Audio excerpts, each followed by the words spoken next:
Hello students and welcome to Smartkidz Tutorials. In this video, we'll look at some questions which have a higher likelihood of coming. In this video, we look to ensure that students get as many marks as possible, but the main target is to cross over the finishing line, that is, get more than passing marks.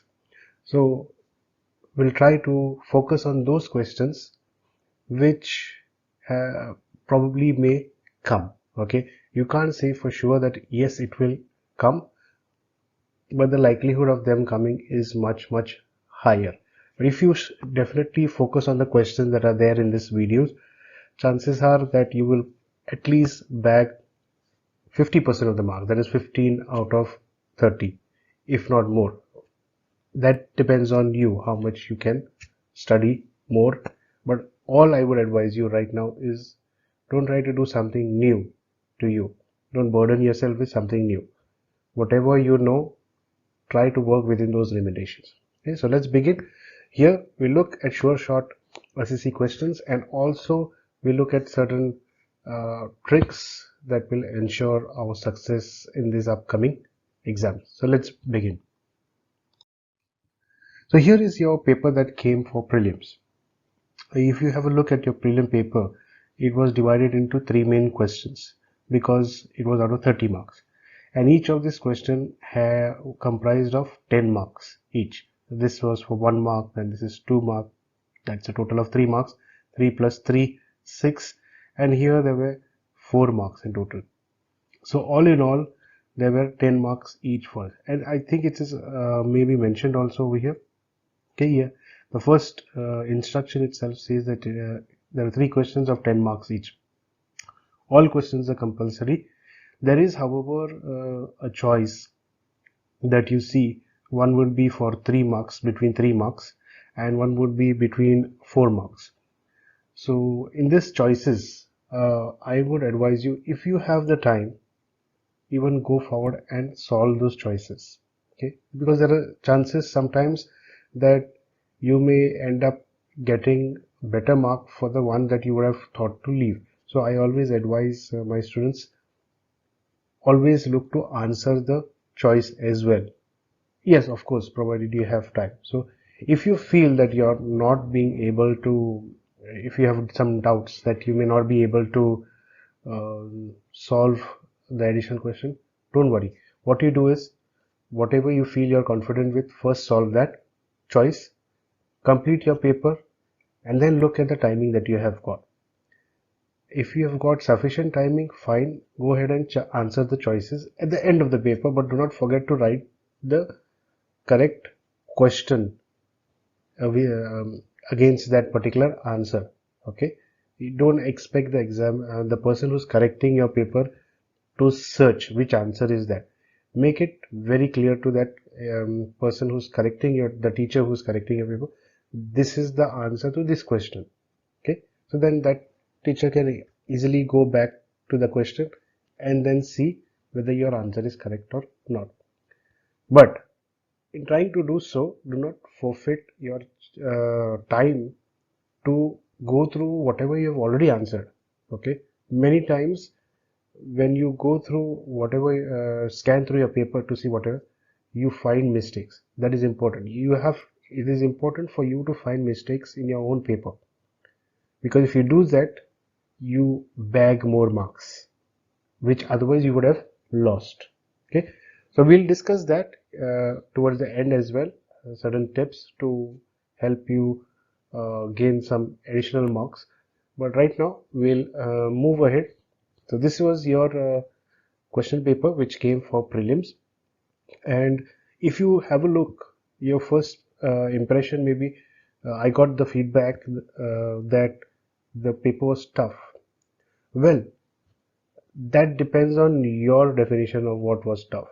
Okay, I'm not saying it was easy, but why was it tough? It was, you may have studied. I'm not saying you have not studied. You may have studied, but if you look at your science paper, it is way different than any of your papers. Not okay, not even like your maths paper. This has a lot of application questions. You can only answer application questions if you have a good understanding of the topic. If you have a good understanding of the topic, then you can answer twisted questions, questions which have application answers. So always try in science, try to understand the concept. Do not look to by heart the concept. Okay. In doing so, you will not end up getting the marks. As you see, you will find it tough. You won't be able to complete the paper and so forth. Many of the questions that I saw in this prelims paper had application questions that required you to have a fairly good understanding of the topic before applying it over here. Okay, so we'll look at that aspect as well. So let's move on. Unlike maths here, it wouldn't be right to say like, okay, this chapter is coming over here, that changes can be brought about. However, there are certain marks given for each chapter. We'll just go through that. Okay, so this was a continuation of the paper. It consisted of 4 pages. Always have a look at the number of pages. If it says 4 pages, make sure that you have 4 pages and there is something printed on it. If you have any doubts, do not hesitate to ask the supervisor who is there in your classroom supervising. Okay, clear your doubts. Okay, don't go home with those doubts whether I did the right thing or wrong thing. Immediately clear your doubts. They are there to clear your doubts. So do not hesitate at all. Okay, let's move further. Here you go. So now you have the marks distribution chapter wise. And if we look at the chapter wise breakup, we have first topic is carbon and its compounds. That is for 5 marks. So I've grouped the 5 marks first because of their weightage of marks. And going to the last one, which is environment, which has only 3 marks. So carbon and its compounds, control and coordination, and electricity. These 3 chapters have got 50% of your marks for this upcoming exam. 15 out of 30. In fact, if you can really study these 3 chapters very well done, you've done 50% of the you can guarantee 50% of your marks, provided you have a good understanding of these 3 chapters. Carbon and its compounds, control and coordination, electricity are coming for 5 marks each. Then you have a set of 4 marks, 3 more topics: periodic classification of elements, then heredity and evolution, and magnetic effects of electric current, coming for 4 marks each, total of 12 marks. 15 plus 12, that is 27 marks. And then the 3 marks go for our environment. Easier topic, you can target those marks as well. Now, next we'll look at if we need how easily or with less difficulty we can target the marks chapter wise. So you see, so you have a duration, you're going to have a duration of 75 minutes. Okay, that is 1 hour and 15 minutes for your SSC examination for 30 marks. Now here our target is 60%. Actually, if you calculate, 19 out of 30 becomes more than 60%. But let's just, to round it up, we keep it at 60%. So you get first class marks, okay, for your paper. Remember, if you want first class as a percentage, then you need to have first class marks as well in each of your subjects. Okay, if you want a distinction, then you need to have distinction in each of your subjects. Okay, that's how you get distinction and so forth. That is about the mathematical part to your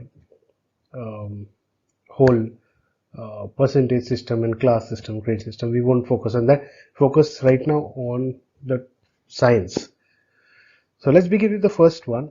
In the first one, I believe you can score 4 out of 5 in literacy, and I'll go through each of these topics. So be with me in this video through this entire thing, so to learn how to bag those marks, because if you skip, you will not. And look at this video with the audio on, because if you do not have the audio on, then you will miss certain inputs, very important input. First one, electricity. We can look to bag 4 out of 5. It's not difficult, I'll show you how. Carbonyl compounds have given 3, and even control and coordination 3 out of 5. Periodic classification elements, many would find it difficult, but actually it's not difficult. You can bag 3 out of 4 as easily. Heredity and evolution, some people find the concept of genes, chromosomes, and Mendelian inheritance as very confusing. So to avoid that, I've given just 2 out of 4. And what questions may come is difficult to say in heredity and evolution. It depends on the examiner, the person who's setting the paper. Magnetic effects of electric current. Now, even over here, okay, the concept is not very well understood by many students, okay, because it is more of a practical topic, okay. It's hard to imagine about magnetic lines if you haven't quite seen it practically.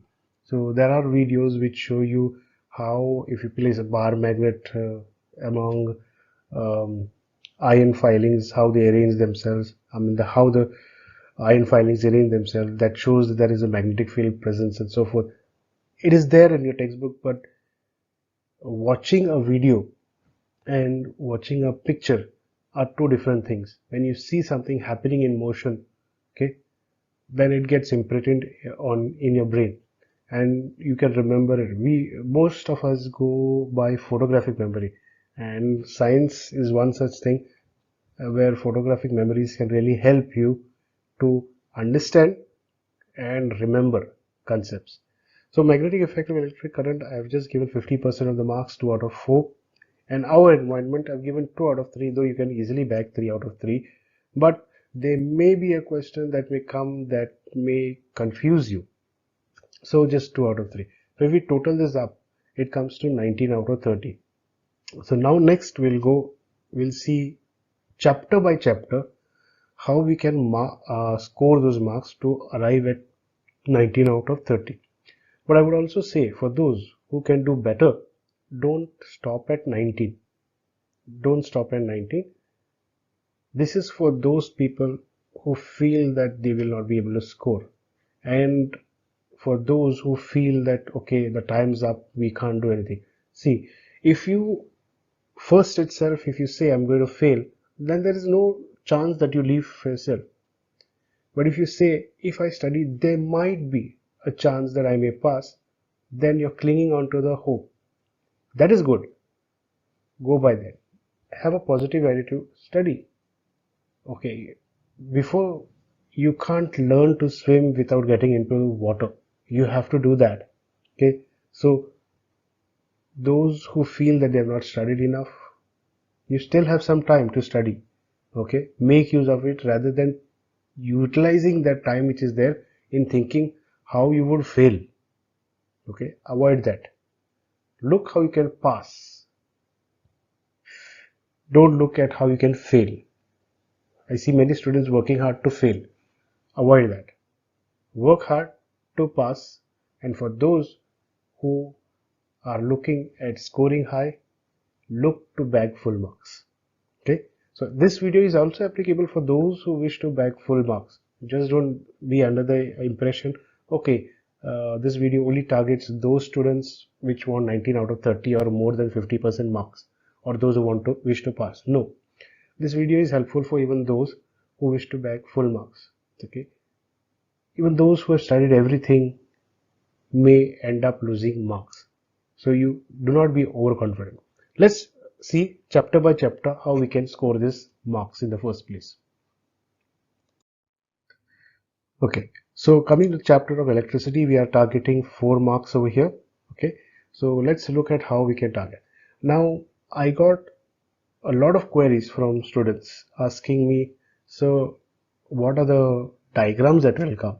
Now, to tell you, there are hardly any diagrams for the chapters that are mentioned over there. Okay, it is not like your first term examination where you had ray diagrams of light and all. There were so many that here there is hardly any choice. I mean, there's nothing much to remember, and I'll go through those diagrams. Okay, But the main diagrams in this entire examination that you have is one which you see in front, the circuit diagrams of series and parallel, then your brain and your neuron. Okay, that's all. The others that are there, okay, can come as application type questions, but these are the ones that you need to remember. So we'll approach to the diagrams and you'll know which diagrams I'm talking about. First thing, now we are targeting 4 out of 5 over here in case of electricity. You can even target 5 out of 5. It is not difficult at all. Series and parallel, learn both the diagrams. Why I'm saying learn both the diagrams is because if you just go and study series, the circuit in series, you will probably bag 2 marks, okay? And then the questions that come under that choice, okay, because this will be a choice question. The questions that come under the choice, okay, you may not know that. You may know the questions that come under parallel, but you have not studied how to draw parallel circuits. So lose out on those marks. Okay, so avoid that. It is not difficult to, if you have not learned so far, just focus on this diagram. These diagrams are coming 100%. Series and parallel. Now in this preliminary examination, you had the circuit drawn and then the questions came. Okay, now not all those who set the papers set a question like that. Okay, likelihood of what is coming in the board examination is that you will be asked to draw a circuit diagram given the voltage ammeter. And remember, while drawing these diagrams, if you are given, okay, it is going to be of 6 volts, then or the current is going to be of say 3 amps. Okay, mention that in your diagram. Mark it as 3A or 6V, wherever you are putting your showing your current that is flowing. Do not forget to mark the direction of the current, whether they tell or they don't tell. You have to do that. Okay.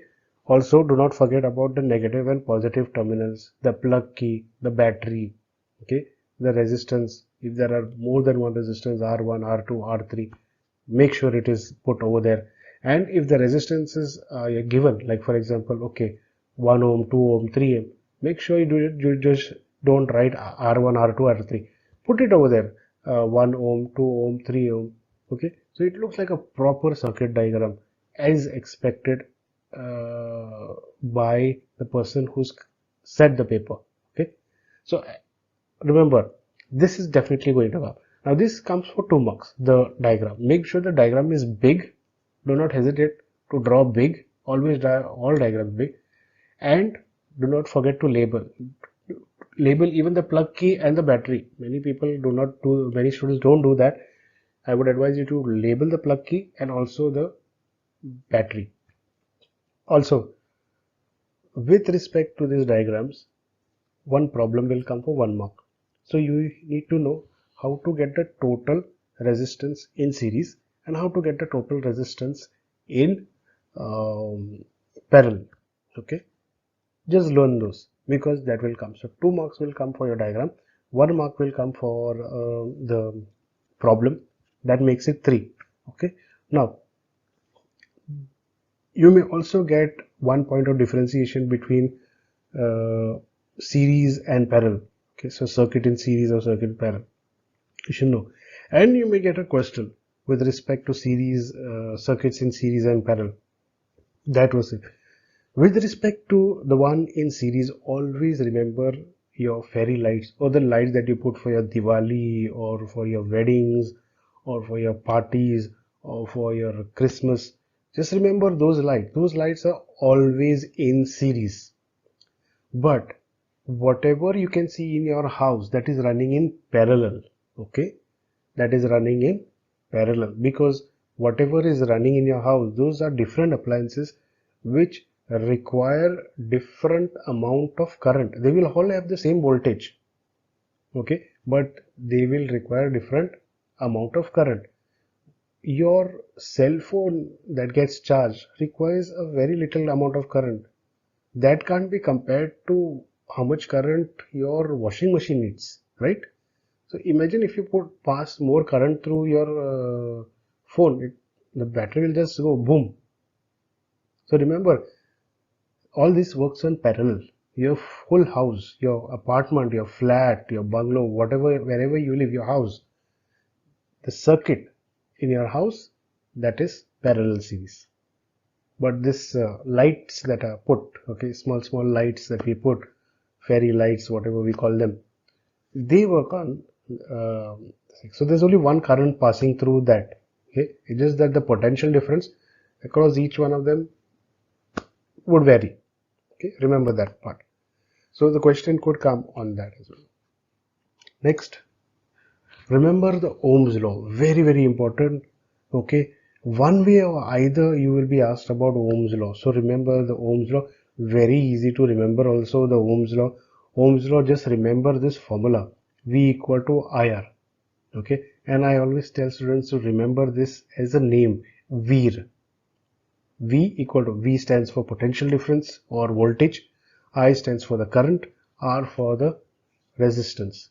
Okay, and see how you put it is that the potential difference is directly proportional to the current, and R we put a proportionality sign in between. And to remove that proportionality sign, we need to put a proportionality constant, for which we put that R over there, and that's why we have R. Okay, so V equal to IR.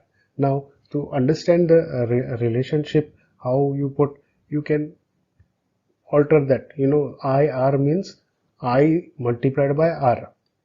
Fine. So if you understand the relationship between them, it will be great. Know the definition and know how to solve the problem as well. Also, one more thing, do not forget the units, very important. Many students solve the problem but do not write the units properly, whether it is a problem of series and parallel or Ohm's law. Just writing over there R equal to 3 means what? 3 can be kilos, 3 can be meters, centimeters, or 3 can be ohms. You have to make sure that, because the number by itself does not tell you the resistance, right?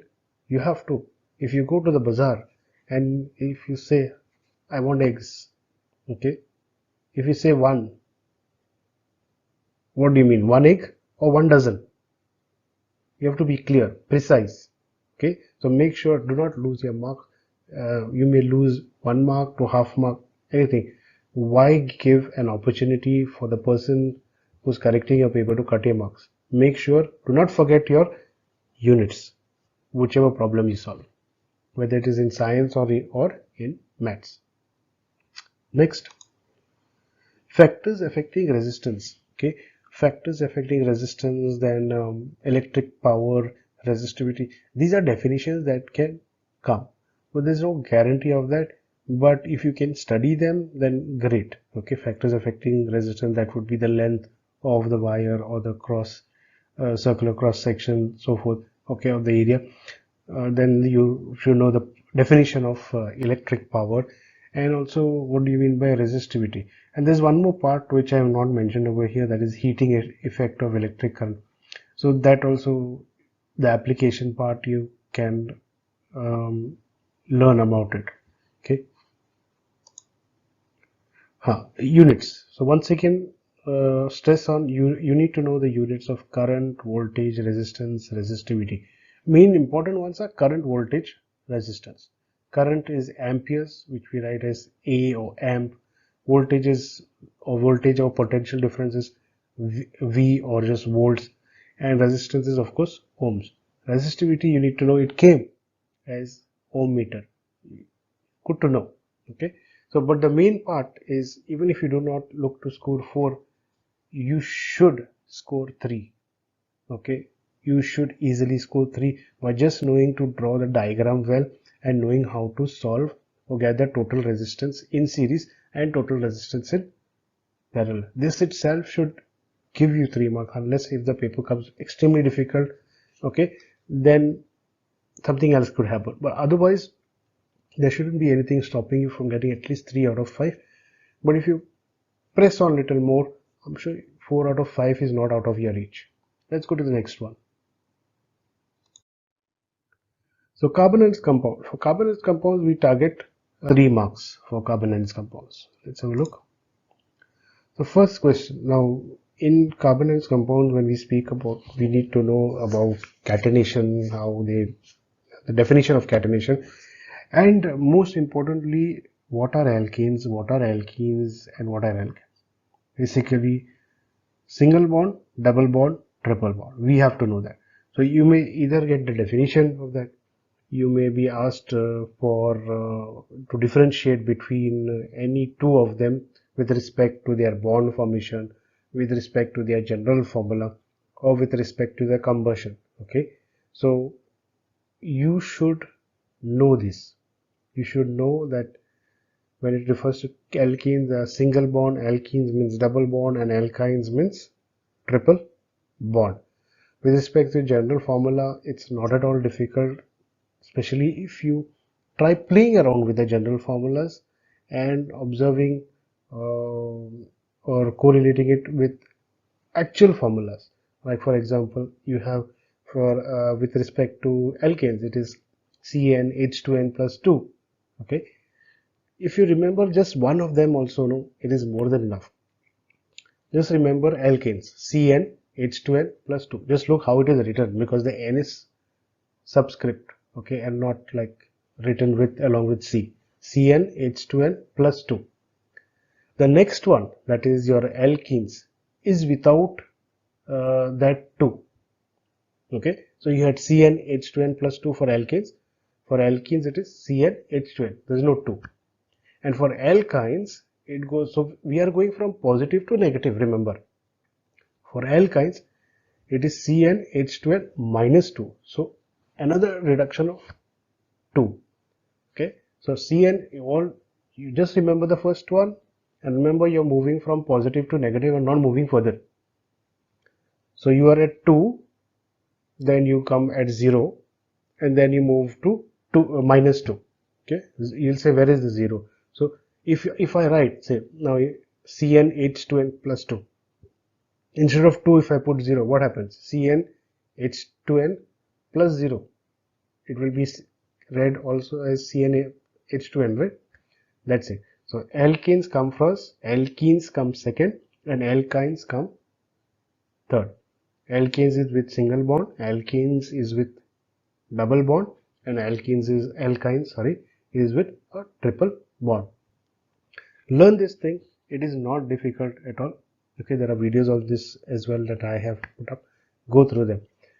Next, but this will come for sure, because this is like the foundation of carbonyl compound. Next, you need to know how to draw electronic dot structures of methane, ethane, oxygen, nitrogen. At least these you need to know. Do not by heart, because if you go to by heart, see, most of the questions that I've showed you till now, and I'm going to show you further in this video, that all depends on understanding. If you go via understanding, then this will not look too much, and you will be like, oh my god, now what will I do? There's so much to do and I've not hardly done anything or not even started. Focus on understanding. Do not panic, do not get nervous, and do not get confused. Electronic dot structures. How do you draw electronic dot structures? For electronic dot structures, you need to know how to get the electronic configuration from the atomic number. Once you get the electronic configuration, you should know how which electrons participate in bonding. Okay, and those are the valence electrons. They are the ones that will help you get to the electronic dot structures. So you need to know about methane, that is CH4. You need to know about ethane, which is C2H6. Then you have oxygen atom to show how the bonding takes place, and the nitrogen atom, that is with a triple bond. Oxygen is with a double bond. So this will definitely come. One electronic dot structure from here is surely coming. Okay, if there is any other electronic dot structure that is put over here, then don't say that I said it, because whatever is in your textbook, the teacher who is setting the paper is at liberty to take up anything from your textbook and put. I'm just pinpointing you the most likely questions that will come. Chances are, whatever I've shown here, everything may not come, but definitely it should be good enough to bag as many marks as possible. Okay, so electronic dot structures, very important. You should know. If you do not know how to draw them, there are videos on the channel. You can go through them and learn how to draw the electronic dot structures. Next, structural formulas. Structural formulas, I'm not sure if you know how to draw them, but they are actually super easy. You just need to know how to draw a structural formula of any one carbon compound. If you know that, then very easy to draw. Okay, CH4, C2H6, C3H8. The key to all of these structural formulas is first put down all the carbon atoms in line. Okay, where there is CH4, there is only one carbon atom. C2H6, there are two carbon atoms. Join them together, okay, with a single bond. Okay, then you have C3H4, C6H14. Now there are ones which the double bond, triple bond. Now there's one that I would like to point out over here. This is of cyclohexane and this is of benzene. So here the structure of benzene and cyclohexane are far different. Okay, so learn how to draw a cyclohexane, learn how to draw a benzene molecule. Okay, then you should know how to draw like ethene or probably propyne, something like that. Okay, learn the prefixes and suffixes. Not difficult. You don't have to go through all the definitions and everything. Just this thing, what I'm asking you to do, if you do, should be good enough for you. For those who are looking to score very high in this, do not leave a stone unturned. Okay, but also at the same moment, I would like to tell you, do not go to learn something very new to you. Okay, that's the time for that is gone. Consolidate your memory, focus on what you have done, revise, strengthen your knowledge on whatever you have already done before. So structural formula is very easy. If you put the carbon compounds together, remember carbon compound should have a valency of 4. That means there are 4 electrons to be satisfied, which we put by a single bond. Okay, all around carbon atom, 4 of them, and all of them have to be satisfied. So the easier way to do that is put hydrogen atoms all around them. That is if you have a single carbon atom. But if you have 2 carbon atoms, for in case of C2H6, then you join the 2 carbon atoms and then you only have to put 1 each. So if you need to learn anyways, right now I'm not going to tell you what to do, how. It will take a long time. If you want to know how to draw structural formulas, again there are videos on this channel. Go through them and it is not at all difficult. Very easy. If you learn to draw one, then you will enjoy drawing all of them. Okay, differentiation. Now you need to know certain differentiation. The most favorite question always of teachers is saturated versus unsaturated. Just remember, saturated means it's speaking about single bond between carbon atoms, and unsaturated can include single, double and triple. Basically, unsaturated focus on presence of a double bond or a triple bond or even both, because carbon has the ability to join with itself and form long compounds. So there you can have single bonds, double bonds, triple bonds, and repetition as well of having more than even one double bond or having more than even one triple bond. Okay, depends on that. But main thing is saturated bonds have only single bonds, unsaturated can have single, double and triple. The important thing is you need to mention the presence of double and triple bonds. Homologous and heterologous series. Know them, learn them. One point is more than enough to learn between what are homologous series and heterologous series. Now I'm going to mention a few more in this, okay, that you can learn. You can pick. Here, see, I've given carbon compound come for 5 marks. So I've given 3 marks, giving you the liberty of losing 2 marks. Okay, so But if you are interested in scoring more marks, please learn them. Covalent and ionic bond. Learn what is a covalent, when is a covalent bond formed, when is ionic bond. Examples of them. Next is cyclohexane, benzene. First thing is, before looking to learn what is a cyclohexane and benzene, just have a look at the structure of what is a cyclohexane and benzene and how different they look. Then read up on cyclohexane and benzene. What is the difference? Okay, and you will come to know exactly what is the difference between cyclohexane and benzene. Even one look at cyclohexane and benzene should tell you that there is some difference between the two. Though both carbon atoms, though in both of them there are 6 carbon atoms.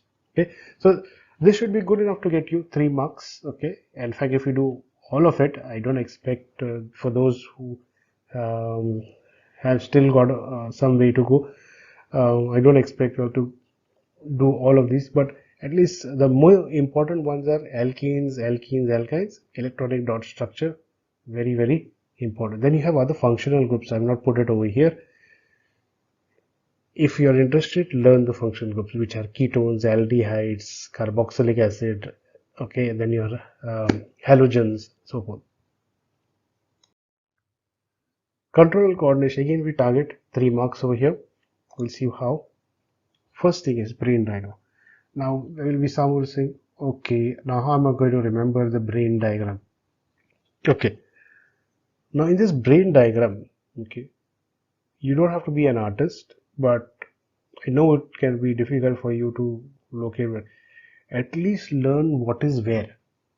If you cannot draw the brain diagram, at least learn what is where and make a rough diagram, mental map in your brain about the diagram.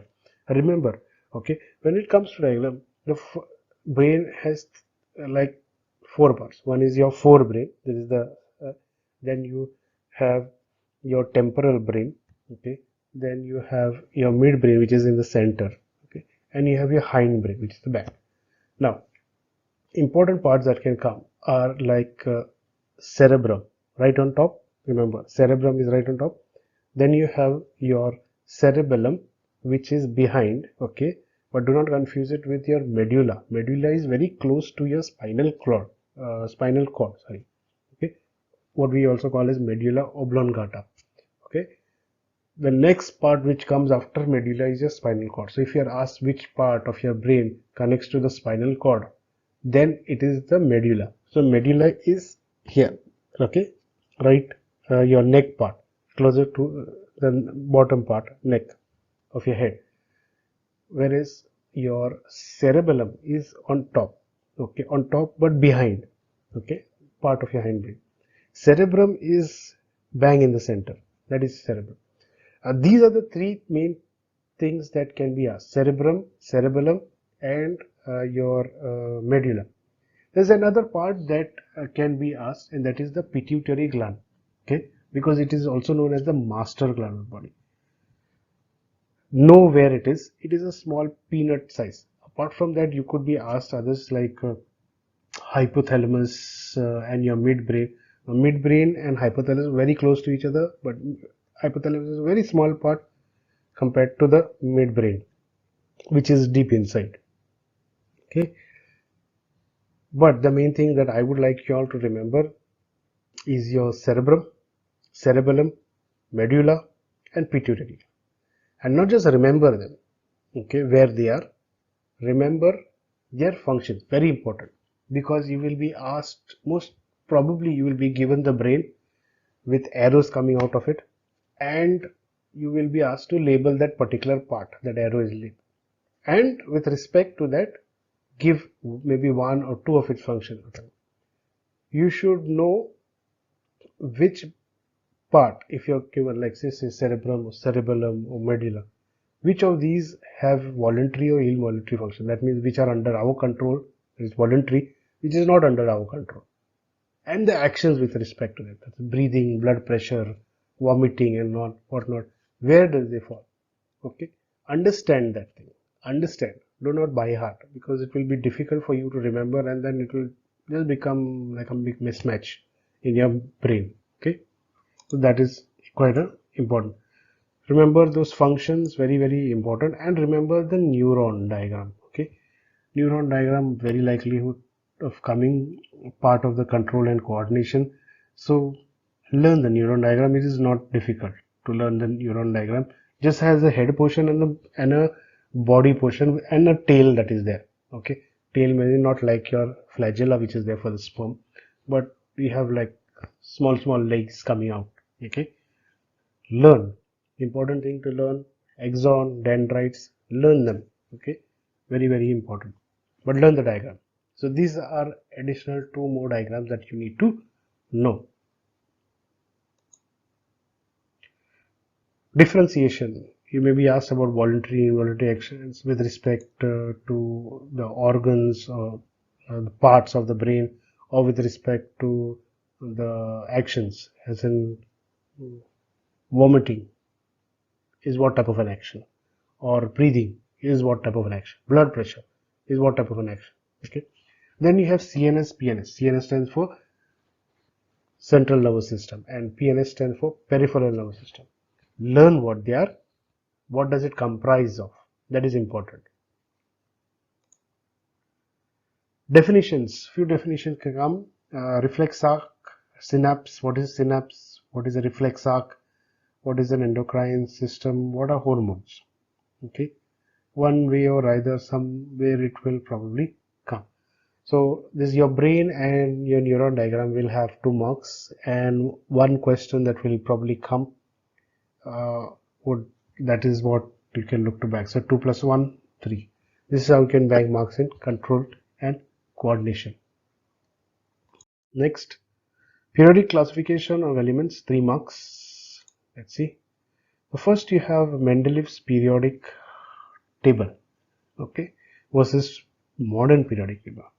Apart from that, you could be asked certain thing with respect to isotopes. What happened in case of Mendeleev's periodic table with respect to isotopes, or what happened with respect to the placing of hydrogen atom with respect to Mendeleev's periodic table. Compare between the two. So these things you need to know. But the definition is very important and very likely of coming. Very important. Limitations. You have limitations. You have your Dobrynas, then you have your Newlands octaves. Okay, limitations could be asked there as well. But the 2 limitations that are very important are Mendeleev's periodic table, because Mendeleev came very close to actually giving us a periodic table, okay, that we refer to today. Today's one is known as the modern periodic table, but it had a lot of inputs from Mendeleev's periodic table, and that is why the highlight is on why did Mendeleev's periodic table fail, or why did we need a new periodic table if Mendeleev did so much of work. Okay, that is important. At this point, I would also encourage you, if you have the chance, to learn what do you mean by Dobrynas triads and what are Newlands octaves, but optional. Finding groups and periods of elements. If you want to score in periodic classification of elements, this is a must. You need to know how to find groups and periods of elements. For that, you will have to know how to find out the electronic configuration when the atomic number is given, and also you need to know about valency, how to find out the valency of a particular element once you have deduced the electronic configuration. Okay, very so for that you need to know the valency. If you want to score in periodic classification elements, you need to know the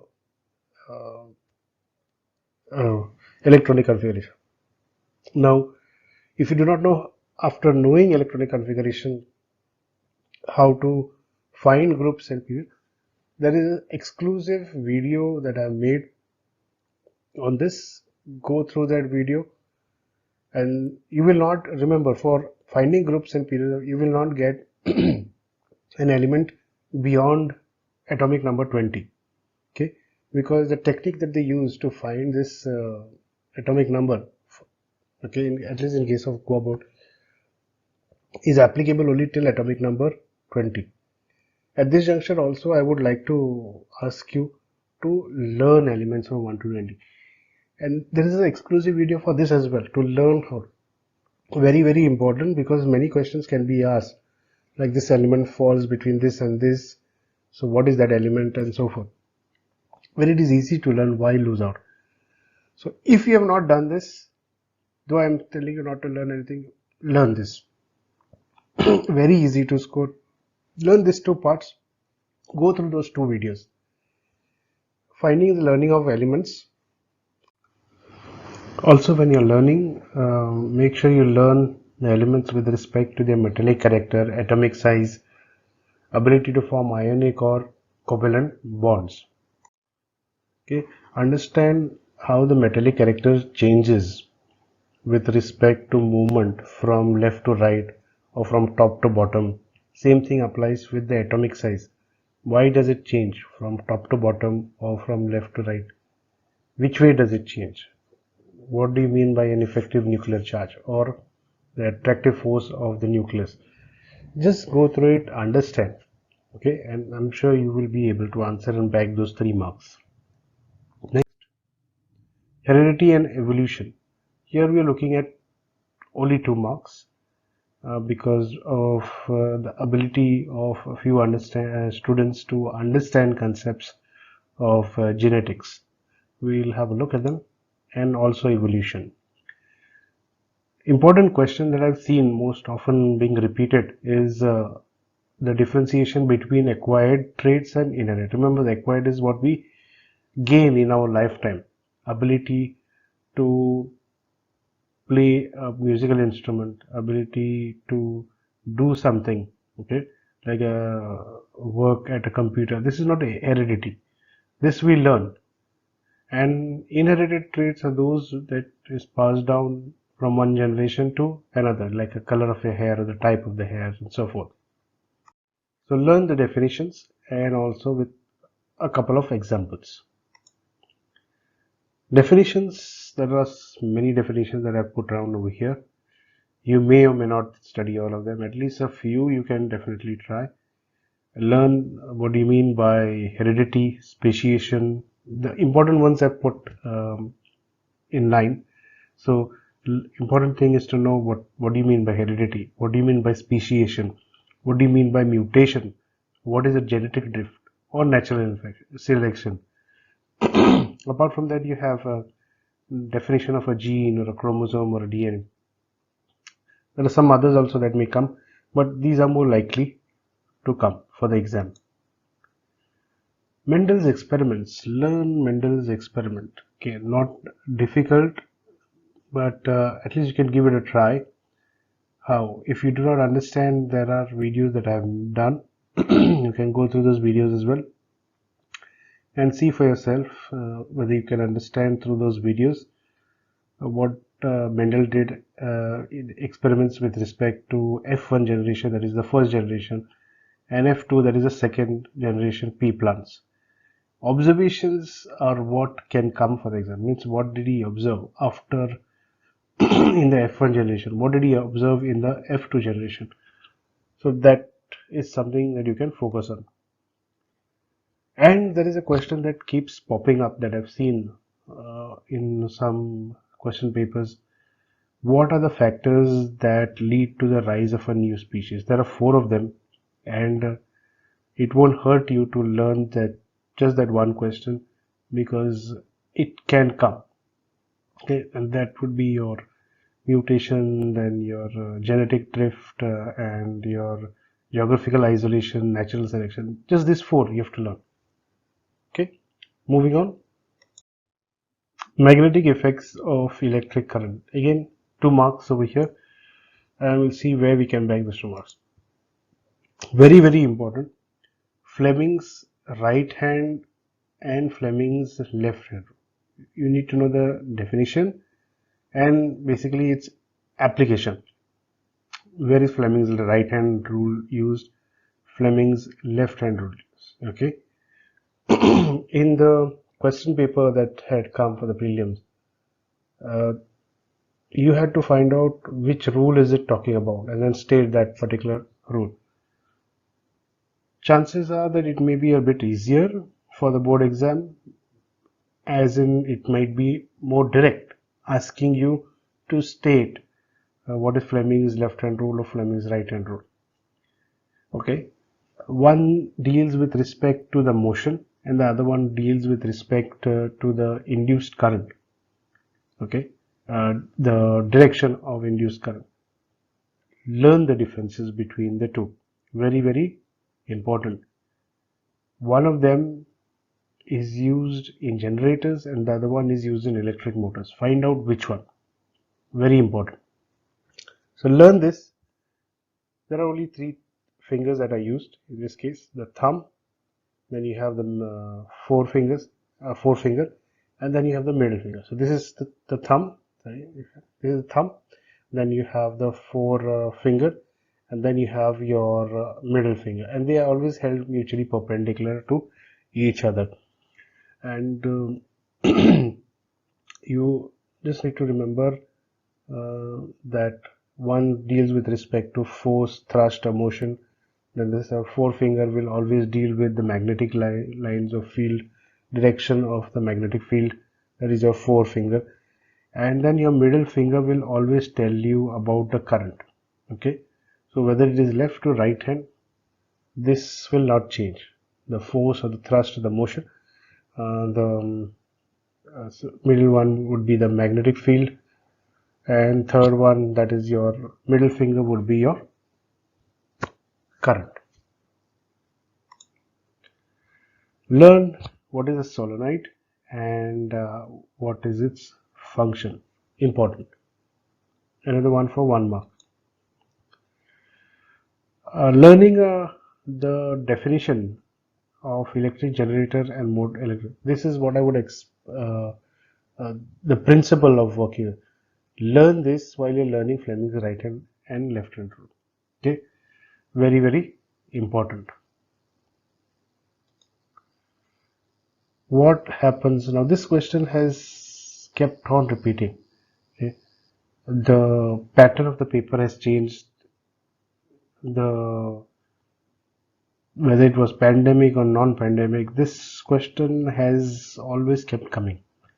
A favorite question for teachers to ask, whether it is your midterm exam or whether it is your board exam or even preliminary exams. What happens to a current carrying conductor when it is placed in a magnetic field? Learn this answer very well. Find out what happens. Okay, usually it deals with deflection of the magnetic field, but learn it.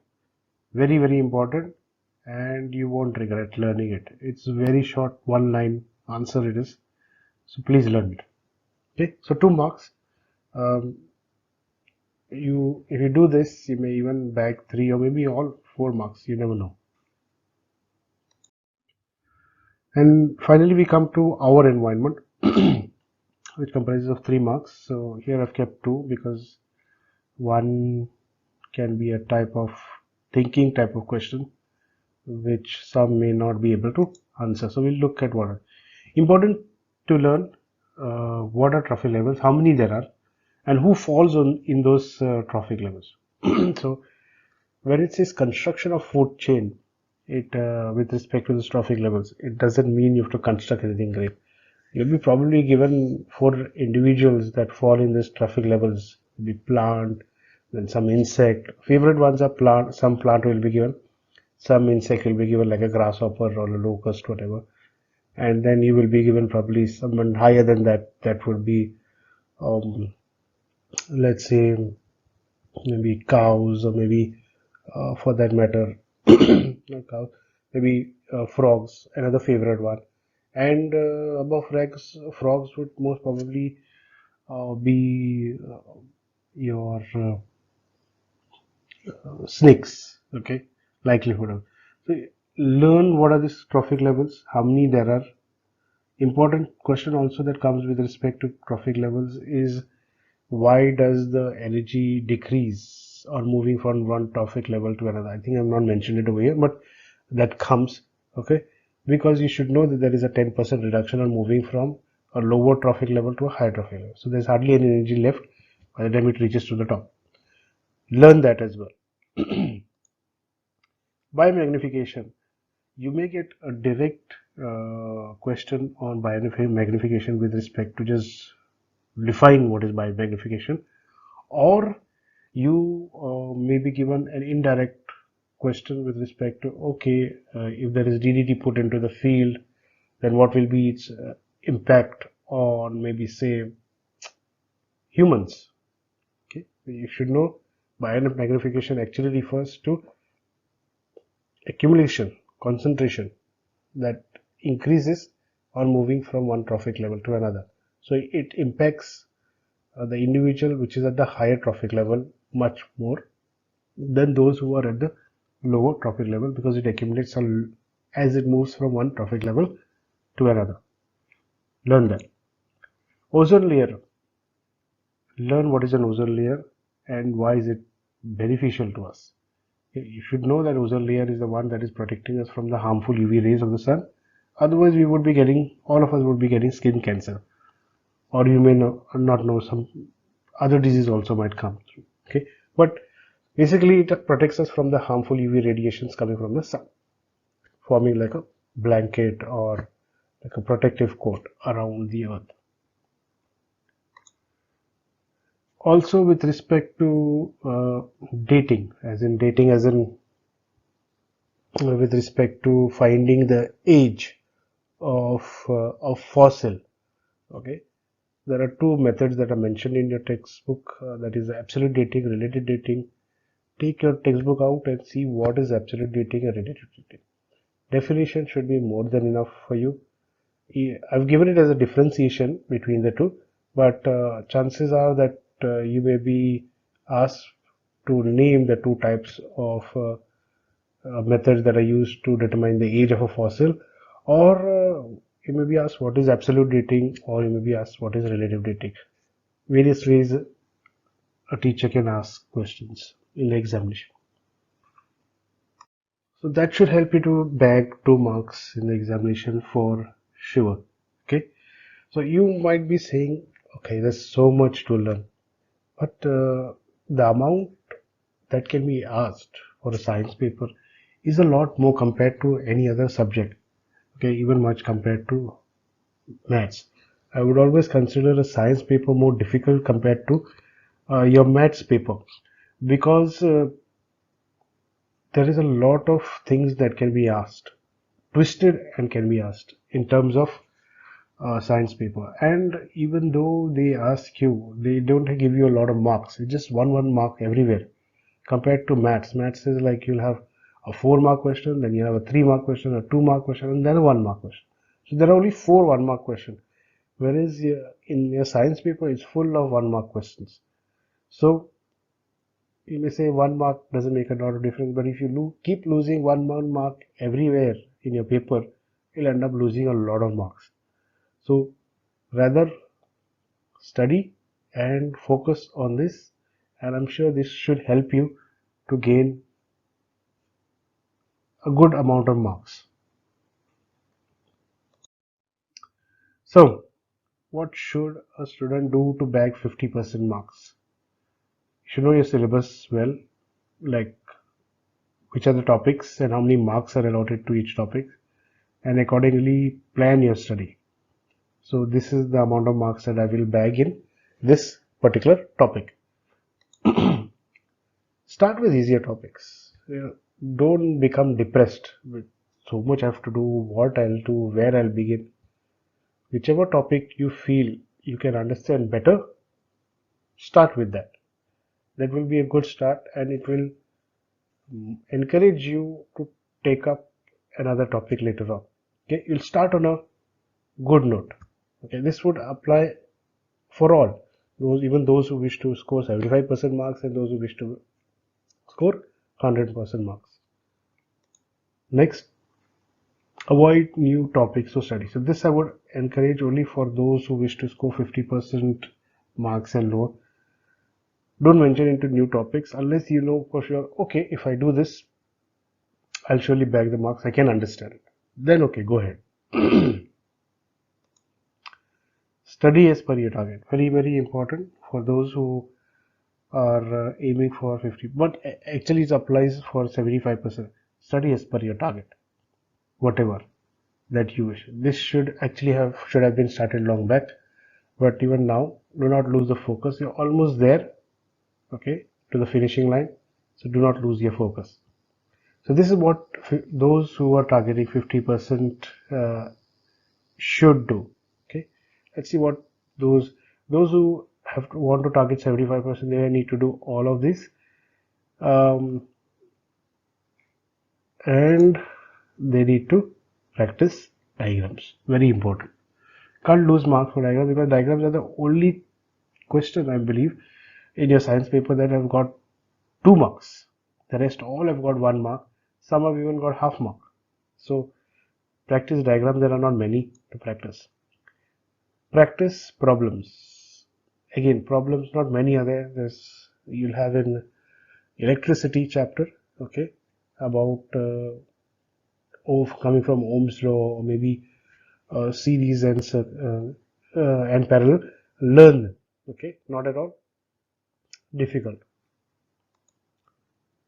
Write definitions separately. So you can, if you have not done so already, I would encourage you at least put down the definition that can come on a separate piece of paper and accordingly study. So you know, okay, these are the definitions that can come. So one glance at, like for example, biomagnification. Put down biomagnification, put down heredity, put down natural selection. So you know all these definitions can come. So just one glance, no need to write the entire definition. Okay, if you want to write an entire the full definition on that separate piece of paper, yes, but do not waste your time. Okay, time is very, very important, and short as well. Write the formulae laws separately. So formula with respect to the formula that you have for power, or maybe for series and parallel and so forth, write them out separately. You don't have many, so but it can help for a quick glance before you go for your exams. Laws are there, laws with respect to your Mendel's law. There are 3 of them. You can learn the 3 of them.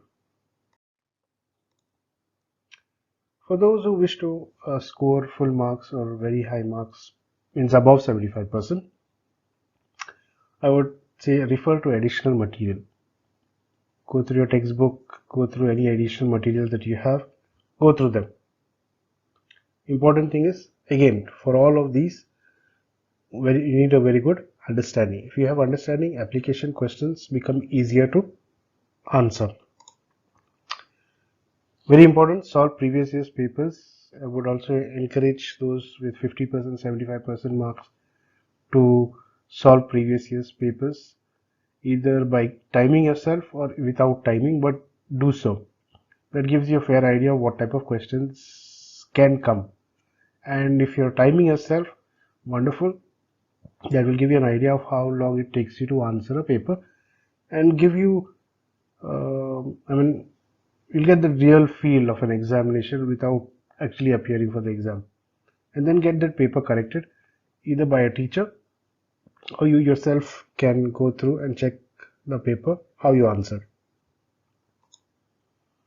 Very important. Take rest. You may say, why haven't you put take rest for 50%, 75%? Especially those of 50%, I believe you have taken enough rest, and that is why you're targeting only 50%. Now is not the time to take rest. Study. 75%, you don't get 75% easily without hard work. Hard work is very, very important. So do take rest, but do not relax. Okay, do not relax as in, I know that some students will probably, okay, we'll take a break which was supposed to be for 10 minutes, that will end up being for an hour. Then I'll take a short nap of say half an hour, that becomes 2 hours. No, avoid all that. Why I'm saying for those who are targeting 100%? Because those who are targeting 100% try to cut down on their sleep to maximize their study time. Sleep is very important. Your brain gets recharged. Your neurons begin to function appropriately. So sleep well, adequately. Okay, you can break your tenure of your sleep, okay, into 2 parts or 3 parts, whatever.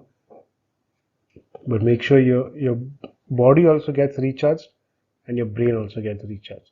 You need a fresh mind to answer your paper. Understanding concept is the key. I've got from the start till now, focus on understanding. Very, very important to understand. Read first, then understand yourself what you have read. After you've done that, practice. Practice is very, very important with respect to diagram of a brain or diagram of a neuron or anything else. Practice. Problems also. Practice. And then look to revise. Just because you've understood it doesn't mean you've conquered it. Your brain also has to remember it. So for that, revise. Okay, the more number of times you revise, the more number of connections you make between neurons to pass the message quickly. That will help you to answer as well quickly. Because if your brain is slow, your hand is not going to move faster than that. Your brain has to be quick for the hand to move fast. And that will help you to complete the paper in time. The tips for answering the paper, I've done this for maths. I'm going to do the same for science as well. And these are very common tips. You just need to be relaxed. Don't be nervous. Do not waste time thinking what will happen. Rather, use that time to do as much as possible. Once you have answered the paper, then you may think about what will happen. But before that, no. And even then, I would say after you answer the paper, whatever has to happen will happen. Okay. You need to put hard work into your studies. Then things will work out fine. Once you finish the paper, please go through it thoroughly well to find mistakes in your answer. Don't go through check.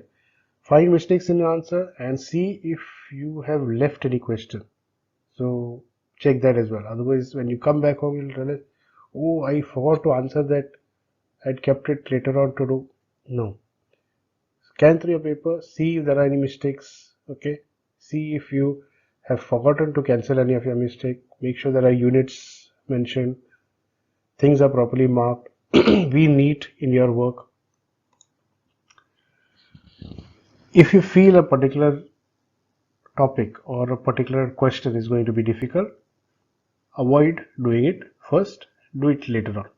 You can leave space or you can do it towards the end also by putting the correct question number. Do not forget to put the wrong. But do not leave any question. Attempt it. Why I'm saying do not leave any question. Now very, very important, put it in bold and underlined it over here. Many a times it is seen in board that mistakes do happen, and I'm not referring to just science question paper. With respect to any of your question paper, do not leave any question. Write something against that question, because that will mean you attempted the question. Because if there is a mistake in that question and the board decides to award marks, it awards marks for only those students who attempted that question, not for those who did not attempt the question. So let's say a question came and it was for 2 marks, let's say, okay, and something in the question was wrong. So the board decided that we will award 2 marks against that question because it was our fault, the question was wrong.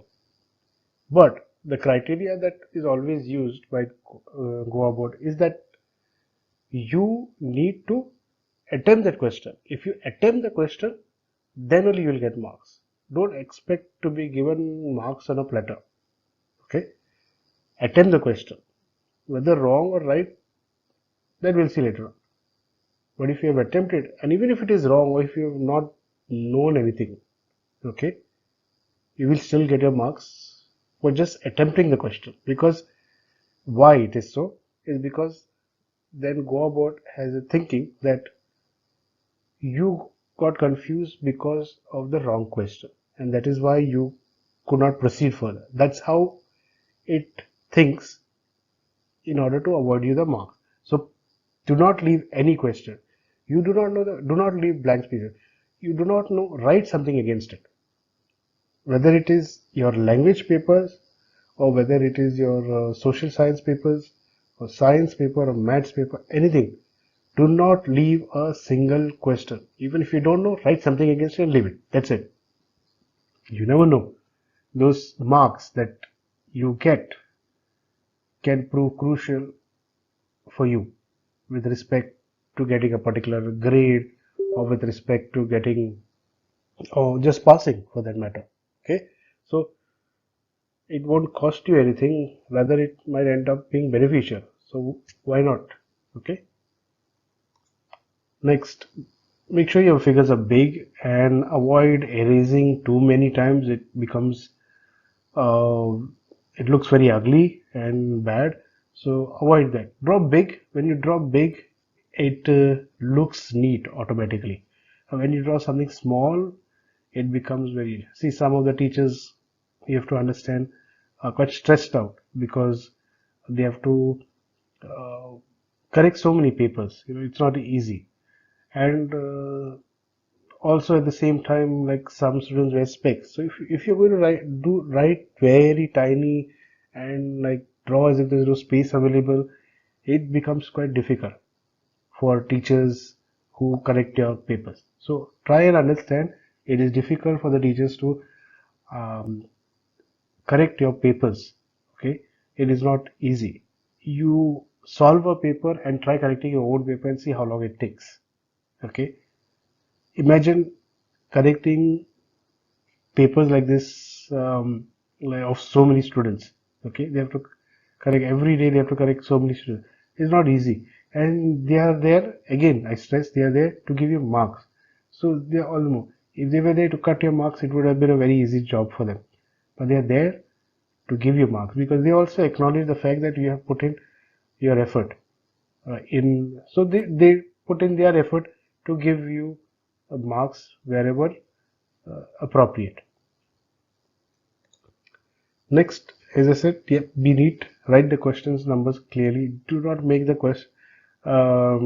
person correcting the paper, the teacher correcting your paper, to hunt for your question. I mean, you're writing an answer and then the teacher has to figure out, okay, this is an answer to which question.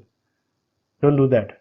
It's like saying, I'm giving you a letter and I'm telling you, go and give the letter to this person X. Okay, in Goa. Where in Goa? Will you roam the entire Goa? So you're making that person, tell that person, okay, this person, maybe let's see, this person, so and so X person lives in so and so place, in so and so place. Give the proper address. It becomes very easier to then deliver the message. Okay, so it becomes easier for them also to correct. Right, be neat and write the question numbers clearly. Do not forget to write the units. I'm sorry, I've told us before, telling now also. Units are very important. Okay, you need to know what are we talking about. Centimeters, meters, seconds, hours. Very important. Marks can be cut if you do not put the units, proper units also. Read application questions carefully. Okay, do not just jump to the conclusion. Also, sometimes we have a tendency, this is especially for those who are targeting 100% or more than 75%. We solve a lot of papers, and when we have solved we come across a lot of questions. Sometimes we have the tendency of overlooking things. Like a question comes and that looks very familiar to the question that we have already done, solved before. and we jump to the conclusion that is the question. I know the answer, I'm going to, but there might be a twist in that question, okay, which you would overlook because you have solved what you think the same question while practicing. So avoid that. Look at each question that you see in your final board paper as something that you have never seen before, new. Chances are that 99.99% of the time it will be the same question that you have come across while revising. Okay, but do not be overconfident and do not overlook things as well. Okay, go through your answer paper thoroughly after you have completed. Make sure there is sufficient time for that, and try to find mistakes in your question answer paper. Because if you find mistakes, very good. You will end up gaining marks rather than losing marks. Okay, do not just leave it up to the teacher to correct your paper and find your mistakes.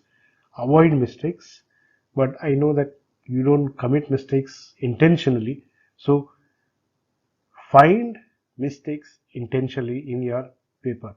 Correct your paper as if you are correcting somebody else's paper. Okay, looking to find mistakes in your paper.